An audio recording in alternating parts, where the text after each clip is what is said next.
اگر tax system نہیں ہوگا تو ملک کیسے ترقی کرے گا؟ ٹیکس سے ہی ملک بنتے ہیں. ہم یہاں پر جو رہ رہے ہیں ہم 21% جو ٹیکس دے رہے ہیں یورپ میں. لیکن جب ہم ٹیکس کی بات کرتے ہیں تو آپ کے قائدین جب یورپ میں جاتے ہیں تو وہاں ٹیکس کو چوری کرنے کے مختلف طریقے ڈھونڈتے ہیں. پاناما لیکس کا ذکر کرتا ہوں, اس پر آپ کیا کہتے ہیں؟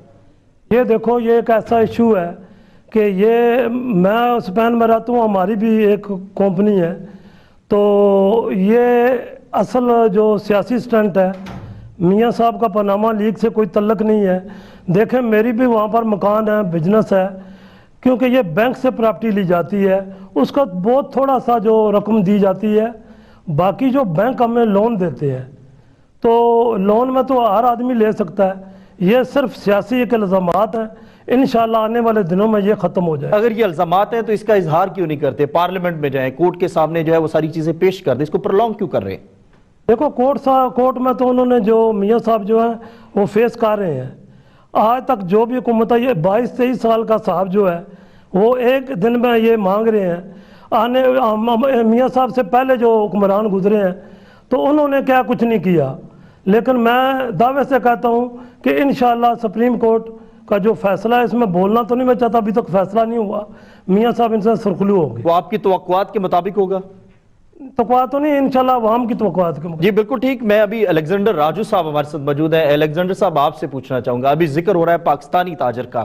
پاکستانی تاجر جو ہے وہ اس کو مختلف ٹیکسز کی بنیاد کے اوپر مختلف ٹیکسز جو ہے وہ نافذ کیے جاتے ہیں. کیا آپ سمجھتے ہیں کہ پاکستان کے اندر جو ٹیکس کا نظام ہے, اور آپ ابھی اسپین میں بزنس کر رہے ہیں, وہاں پر ٹیکس کا نظام اور پھر ٹیکس دینے والے کو کتنا فائدہ دیتے ہیں وہ لوگ؟ دیکھیں یہ تو ایک ایسا ایشو ہے کہ بغیر ٹیکس, آج نہیں یہ صدیوں سے چلا آ رہا ہے کہ بغیر ٹیکس کے آپ جو ہے نا اپنا گھر نہیں چلا سکتے ہیں. اگر یہ ٹیکس نہیں دیں گے تو ہمارا گھر نہیں چلے. لیکن میرا سوال آپ سے یہ ہے کہ جس طرح یہاں ٹیکسز کے نظام کو کمپلیکیٹڈ کیا ہوا ہے, پیچیدہ کیا ہوا ہے, کیا یورپ کے اندر بھی ایسا ہی ہے؟ جی بالکل نہیں, یہاں بھی کوئی ایسی کمپلیکیشن نہیں ہے. میں یہ سمجھتا ہوں کہ پاکستان کو ابھی صرف 3-4 سال ہوئے ہیں ہماری گورنمنٹ کو آئے ہوئے, اور آپ اس کو دیکھ سکتے ہیں کہ کس طرح کام چل رہے ہیں.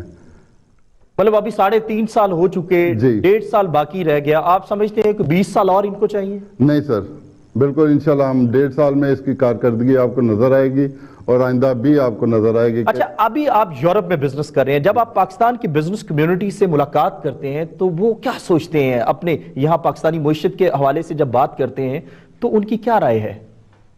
بہت اچھی رائے ہے سر. جب سے یہ سی پیک کا کام شروع ہوا ہے, میں سمجھتا ہوں کہ بہت سارے ملک, اسپین جو کہ خود ایک یورپ میں سب سے غریب ملک گنا جاتا ہے, وہ بھی انٹرسٹ رکھتا ہے پاکستان میں بزنس کرنے. جی بالکل ٹھیک. شفقت صاحب آپ سے پوچھنا چاہوں گا, ابھی ذکر ہو رہا تھا یورپ کا اور پھر پاکستانی بزنس کمیونٹی کا. میں جانتا ہوں کہ یہاں کے ایک موصوف بڑے اہم جو ہے وہ ان کا تجارت میں بھی رول ہے, اور اس کے ساتھ ساتھ وہ یورپ کے کوارڈینیٹر بھی ہیں, میری مراد حافظ امیر علی اوان صاحب ہیں. آپ کی ان سے ملاقات ہوئی تو انہوں نے آپ کی جو پاکستانی معیشت ہے اور سی پیک ہے اس کے حوالے سے وہ کیا کہتے ہیں؟ وہ بڑا بریف کرتے ہیں. میری عموماً حافظ امیر علی اوان صاحب چونکہ اپنا جو تنظیمی دورے کرتے ہیں, اور وہ پاکستان مسلم لیگ کو فعال اور مستحکم بنانے کے لیے وہ مختلف ممالک میں جاتے ہیں. وہاں اگر کچھ تنازعات بھی ہوں, کچھ اختلاف رائے ہو مختلف کارکنان یا ممبران یا عہدیداران کے مابین, اس کو بھی دور کرتے ہیں. میری ان سے ملاقات ہوئی, یہ لاسٹ منتھ گئے تھے وہ پاکستان, تو میری یہ وہاں اسپین آئے تھے. سننے میں آیا کہ آپ نے کوئی بیعت بھی کی ہے؟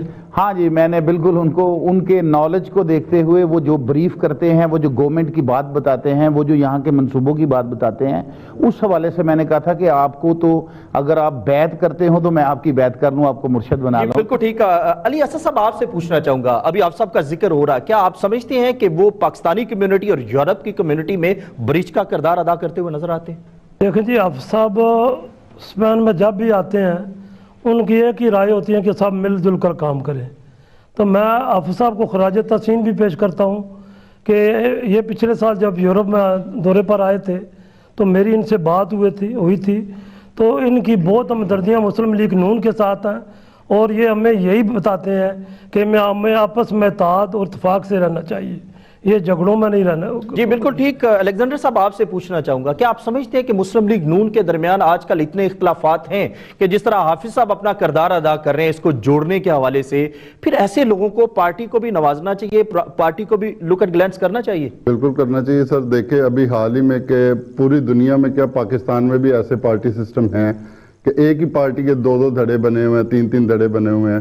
انہوں نے حافظ صاحب نے، شیخ قیصر محمود صاحب نے یہ بہت بڑی ایک کوشش کر کے اسپین کی کم از کم نون لیگ جو ہے اس کو ایک کر دیا ہے. جیسے کہ ادھر راجہ اسد صاحب بھی صدر تھے، میں بھی صدر تھا، ایک گروپ یہ تھے، ایک گروپ میں تھا. ان دونوں نے مل کے جناب حافظ امیر وان صاحب نے اور شیخ قیصر محمود صاحب نے مل کے ہمیں ایک کر دیا ہے کہ بھی مل کے کام کریں، پارٹی کے لیے کام کریں، اور ہمارا مقصد بھی یہ ہے کہ ہم پارٹی کے لیے کام. آپ پچھلے 25 سال سے زیادہ عرصہ ہو گیا آپ کو وہاں پر بزنس کرتے ہوئے، اور آپ کا ریسٹورنٹ کی ایک چین ہے. کبھی آپ نے سوچا کہ اپنے ملک میں آ کر، اپنی دھرتی کے اندر آ کر بزنس شروع کیا جائے؟ سوچا نہیں سر، پہنچ گئے ہم پاکستان، اور انشاءاللہ ضرور ادھر بھی بزنس کریں گے ہم لوگ. اور اپنے ملک جیسا کوئی ملک نہیں ہے، اس میں کوئی شک نہیں، چاہے میں 25 سال سے ادھر ہوں، چاہے 50 سال سے ادھر. جی شفقت رضا صاحب آپ سے پوچھنا چاہوں گا، آپ جب دنیا کی معیشت کی بات کرتے ہیں اور پھر پاکستانی معیشت کی بات کرتے ہیں، دونوں کو کمپیریزن کریں گے تو ہمارے کون سے ایسے فلاز ہیں ان کو فلفل کر لیا جائے تو ہم بھی دنیا کا مقابلہ کر سکتے ہیں؟ سب سے بڑی بات یہ ہے کہ آپ دنیا کے جتنے ترقی یافتہ ممالک ہیں ان پہ نظر دوڑائیں تو وہاں پہ آپ کو سب سے جو بہترین چیز نظر آئے گی وہ عدالتی نظام نظر آئے گا. اگر پاکستان میں بھی انصاف کا بول بالا ہو جائے، چوکی، تھانہ اور جسٹس، یہ جو ہماری عدالتیں ہیں، یہاں پر فیصلے ٹو بی رائٹ، صحیح اور بر وقت ہونے شروع ہو جائیں تو میں سمجھتا ہوں کہ پاکستان کی ترقی کو، جو گامزن ہے پاکستان ترقی کی طرف، اس کو روکا نہیں جا سکتا. اور یہ وہ دن دور بھی نہیں ہے کہ جب پاکستان بالکل ترقی یافتہ ممالک کی صف میں کھڑا ہوگا. تو میں یہ سمجھتا ہوں کہ ویسے تو کافی اس میں فل ان دی بلینکس ہیں، لیکن سب سے بڑا جو ہے وہ عدالتی نظام کی سست روی، عدالتی نظام کے فیصلوں میں تاخیر، اور جو متوسط طبقہ ہے اس کا عدالتی نظام تک پہنچنا اور پھر اس کا انتظار کرنا. اگر یہ معاملے گھر بیٹھے پورے ہونے شروع ہو جائیں، بر وقت فیصلے ہونے شروع ہو جائیں، ڈیسیجن پاور آ جائے، اگر کہا جائے کہ پاکستان کے اندر غیر منصفانہ جو دولت کی تقسیم ہے وہ بھی وجہ ہے؟ بالکل، کیوں نہیں. یہ جو ہمارے 2 سٹیٹس چل رہے ہیں یہاں پہ، متوسط طبقہ جب دیکھتا ہے اپنے ارد گرد کے میرے پاس سے ایک پجارو لے کر گزرا ہے یا کسی کے پاس بڑا گھر ہے تو وہ پھر شارٹ کٹ کی کوشش کرتا ہے. تو اگر وہ تقسیم صحیح ہو، مساوی ہو، یا کچھ حقوق جو ہیں وہ جن سے جو سلب ہوئے ہیں لوگوں کے، وہ ان کو بر وقت مل جائیں تو میرا خیال ہے کہ یہ سوچ بھی بدلی جا سکتی ہے. علی اسد صاحب آپ سے پوچھنا چاہوں گا، ابھی ذکر ہو رہا ہے کہ اگر پاکستان کے اندر سسٹم بہترین ہو جائے، سسٹم کی کلیئرٹی ہو جائے، وہ عدالتی نظام ہو، وہ اس کے علاوہ ٹیکسیشن کا نظام ہو یا کوئی بھی نظام ہو، اگر نظام بہتر ہو جائے تو چیزیں ٹھیک ہو سکتی ہے. نظام بنانا ہے حکمرانوں نے، پارلیمنٹ میں بیٹھے ہوئے ان لوگوں نے. تو کیا آپ سمجھتے ہیں کہ وہ لوگ اس قوم کے ساتھ، اس ملک کے ساتھ سنسیئر ہیں؟ اگر وہ سنسیئر ہو جائیں تو یہ نظام کم از کم بن سکتا ہے.